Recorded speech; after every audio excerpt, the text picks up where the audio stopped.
li ma ci mën a wax de mooy bëgg rek ndax njóobeen yi nga xam ne xaalis rek lañu bëgg et kii nañ ma tey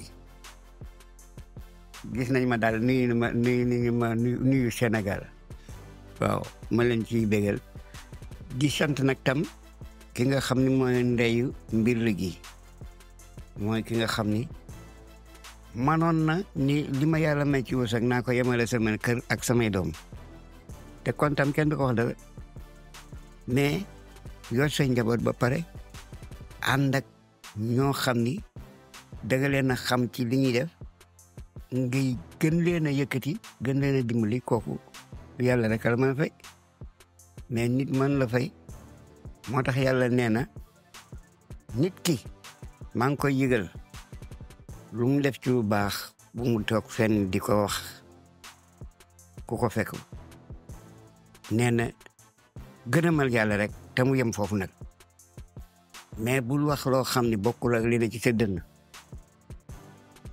wax dëgg yàlla pour képp kuy artiste affaire bi soirée bi tey boo dikkee ba toog ba xool mbir mi ni mu demee xam ni kii baax na lool waaye am na tam ñu ne ci wetam ñu baax lool ñoo itam la ñu bëgg ci lu baax yal na leen ko yàlla may ñi fi nekk ñëpp ku ci nekk li nga bëgg ci lu baax te muy lu baax te doon la gën yal na leen ko yàlla may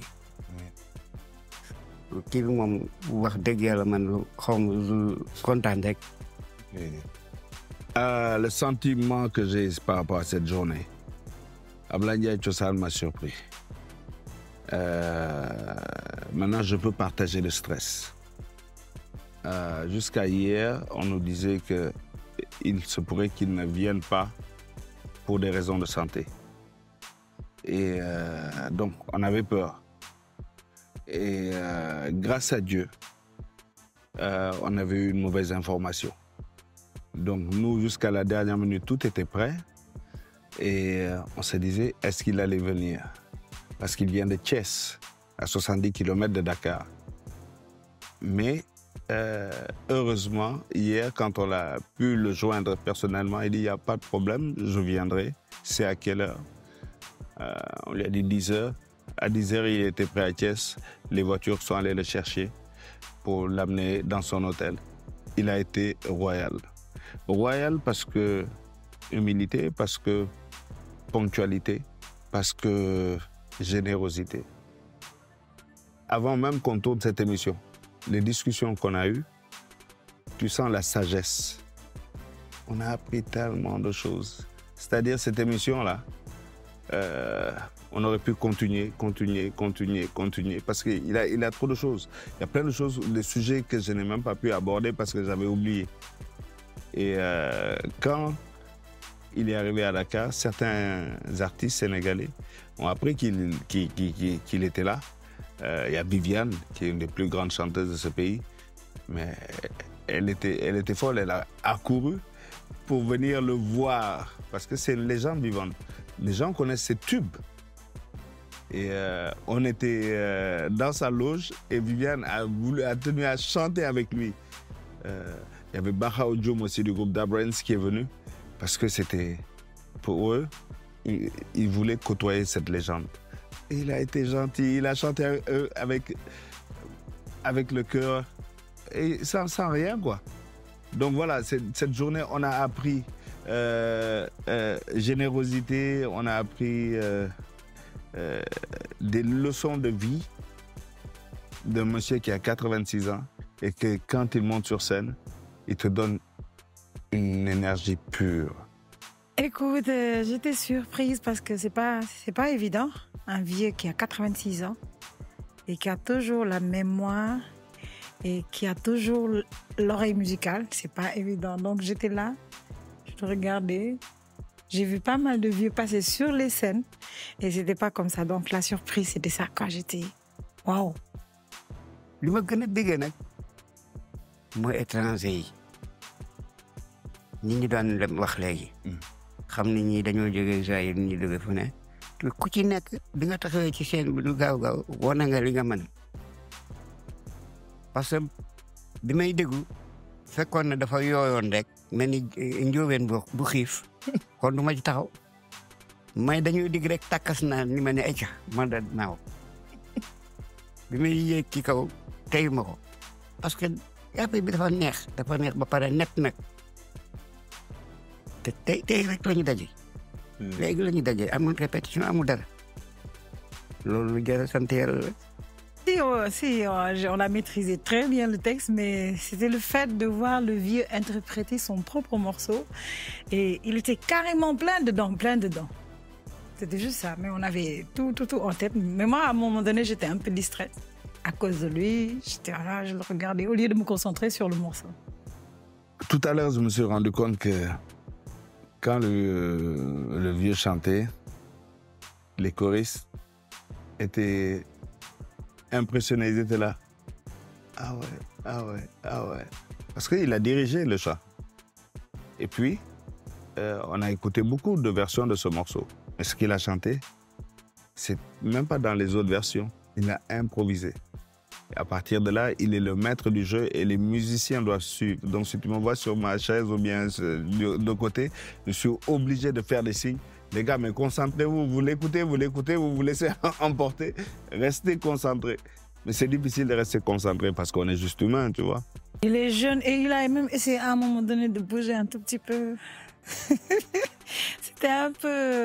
C'était magnifique, quoi. Mais neex na trop. Gars yi itam li ma bëgg toujours man fu ma toll dama ni musique bi am na problème bu baax mais am na ko problème bu metti.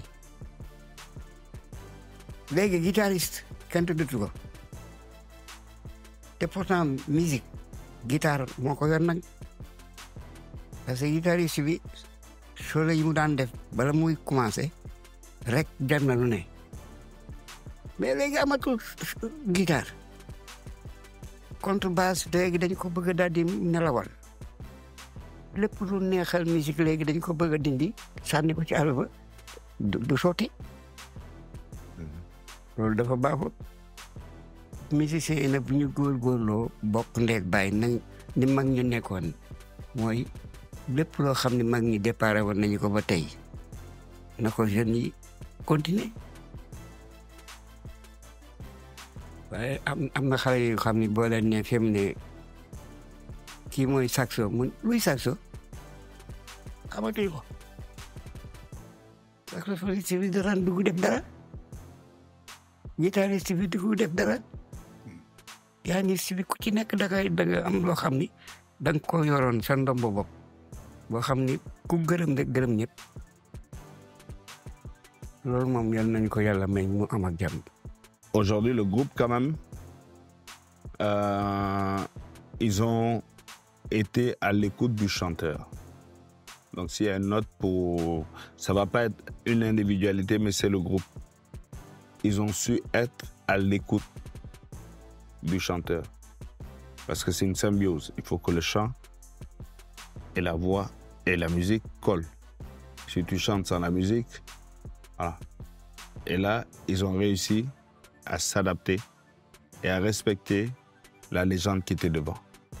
Et j'ai vu que Ablaye Ndiaye Thiossane, c'est après du plaisir. Tu vois, à un moment, il y a une image que je regarde, il fait ça. C'était trop beau, quoi. Tu sens que lui, c'est un leader. Auparavant, avant Sargal, je ne connaissais pas Ablaye Ndiaye Thiossane. Je ne connaissais pas quand le morceau Aminata Ndiaye. Parce qu'on a grandi avec... Quand tu es né dans une famille, bon, maintenant, le papa, c'est un mélomane, c'est un musicien en même temps. Et donc, tu te fais écouter pas mal de morceaux et en même temps, on grandit avec ces standards. Donc, dès bas âge, j'avais déjà les airs, la mélodie en tête. Mais le fait de partager avec ce vieux père, c'était pour moi une belle surprise et expérience, vraiment. Ça m'a beaucoup touchée. Ce Sargal, on l'a fait pour rendre justice à Ablaye Ndiaye Thiossane et à tous ces grands musiciens qui font des carrières, qui font des tubes, qui font des chansons qui deviennent des classiques et qu'on veut oublier. On n'a pas le droit d'oublier ces légendes vivantes. Ces légendes-là, on doit leur donner tout l'honneur tous les jours de notre vie. Tous les honneurs. Parce qu'il le mérite. Beaucoup de chanteurs puisent dans le répertoire, quelquefois même sans le signaler. Et notre rôle dans Sargal, c'est de rendre hommage à ces légendes et leur rendre justice aussi quelquefois. Pour Ablaye Ndiaye Thiossane, le travail qu'on fait ici, c'est pour lui rendre justice pour le travail qu'il a fait pour que des gens comme moi et comme plus jeunes que moi osent prendre le micro. Voilà, on a le devoir de rendre justice à ces grands de la musique. Parce que s'il n'avait pas existé, on ne serait pas là. Il a commencé la musique avant les indépendances. jeunesse Sénégal moom bu ma toll rek dama ni benn waay dañuy waxtaan mu ni ma waykat léegi xamuñu dara ma ne ko kañ ñuy gëstu de yàlla tuddagul bés ba jot rek waaye ku nekk la nga jàpp boo ko jàppee te bañ a dellu ginnaaw yàlla day ñëw moom wax na ko nee na moom li mu yor du jeex tàllal leen seen loxo ñaan moom jox leen du ko jeexal amul kenn ku mën a lekk wërsëgu moroomam lii nga ñu woo tey ñu daje ñu képp ku musicien bu toogee xolam dina sedd parce que dina xam ni yow mi woo yi yéene nga woote mais woote woowu coow rek loolu nag yal na ko yàlla si borom bi yàggal rek mu continuer waaw dafal ñu cet waaw yëpp a baax léppay baax. Ce morceau, si tu regardes, c'est un morceau qui est assez linéaire, assez one way, comme on dit, c'est linéaire. Donc, il faut que tu amènes des choses qui le rendent, qui font qu'on ne sente pas ce côté trop linéaire. Donc, c'est un côté de couche. Il y a un thème qui est un thème un peu salsa. Bon, on a amené ça avec un petit gros hip-hop, en tout cas pour la première version. Et on a ajouté des couches. Et on a appelé ce qu'on appelle un pont. Donc, il fallait amener un pont pour que, voilà, tu as l'impression que tu sors de la musique pour revenir dedans. Tu vois, ça enrichit une chanson. Une belle chanson, il y a souvent un pont qui vient et qui après, voilà. Donc, c'est une construction par palier. Par palier. Et puis, quand le chanteur vient, on ouvre l'espace pour que la voix puisse se poser. Pour moi, c'est comme un schéma mathématique. Il faut que, voilà, tu mets tout de côté et quand la voix, elle doit pouvoir se poser. Si c'est trop serré, là, il n'y a pas assez de place pour la voix. Donc, voilà, on ouvre. Et quand la voix vient, mais pour ça, tu mets des couches. Dans les refrains, tu mets un peu plus de tension et puis après, tu reviens. Et voilà, en tout cas, nous, on s'est dit, il ne faut pas trop le bousculer dans son morceau. Et il faut savoir ramener le thème, puis le laisser maintenant délirer. Et il a fait ça super bien. jeunes yi day même am naa ca benn kër ga sama sët sama doom bu jigéen doomam léegi góor la mais dafay woy dugg na ci woy ma ni ko boo bëggee réussir boo dajee ku la mag bala ngaa def dara na nga toog waxtaan ak moom tàggu ko lii nii laa ko bëgg a jëlee nii laa ko bëgg a jëlee nee laa ko bëgg a jëlee mu déglu ni man de bu ma doon moom dinaa def ne dina la mën a dimbali waaye booy ñoom dañoo yàkkamti ba xam nga xale def naan bëreet ak ni maa fi man te maa fi man am musicien moom day mel ni kii Moussa Ndiaye Senghor séeréer la woon mais yàlla dafa defoon ci dënnam Senghor dafa bëggoon yëpp pour nga comprendre ko mooy festival mondial des arts nègres Senghor bu ko neexoon mu organiser ko organisation bu baaxul mais dafa jël ethnie ci Sénégal yëpp moo tax ensemble instrumental bu ñu masee ubbi am soirée bu ñuy tëgg ñëppay kontaan séeréer bi am na woykat kii tukulóor bi Samba Diop ñu naan Samba Diop lelley Jombel Faye séeréer yéela yaa yee aya Jombel wàññi ni nga nekkee saay nga mais mu nekkoon Lalo Keba Dramé gaa yooyu yëpp dañ daan ñëw di ci misigu ci Sénégal Senghor jël ñëpp moo sa ensemble instrumental wolof bi joola bi séeréer bi tukulóor bi ñëpp ci nekk xam nga loo doon def loo xam ni sa mbokk mu dugg rek yaramam day daw mais bi mu kiyee nag gaa yi bëgg a dari tànn par 7 personnes fii ak loolu baaxul parce que ñeneen ñi bokkul nag léegi mënuñu. On a entendu tous les conseils de Ablaye Ndiaye Thiossane par rapport aux futures générations de musiciens. Et ça rejoint ce que Mori Kanté disait. Hein. Le succès et la gloire, ça n'appartient pas qu'aux autres.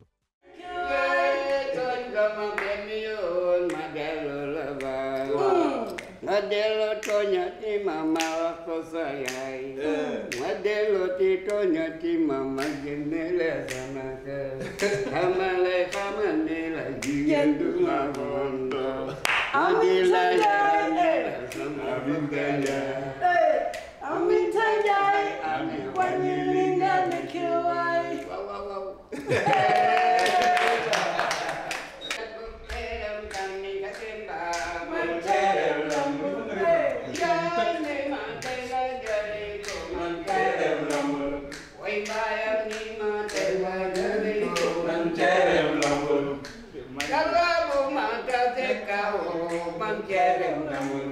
Ay kau kidi buki jeri manjerem lambur, buki jeri ganda walo manjerem lambur, oi lolo waral sama joye manjerem lambur, aye lambur, aye jerem lambur,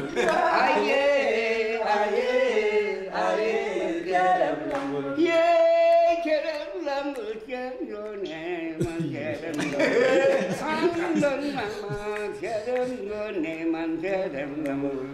Mudak peram sanni chatin ba manjaram lambul yayam ni ma tengan geliko manjaram lambul wai bai ni ma tengan geliko manjaram lambul wai Allah bu mata sekau manjaram lambul kau kiri buki jere manjaram lambul wai amna yata oma yayo manjaram lambul lala waral sama joye manjaram lambul aye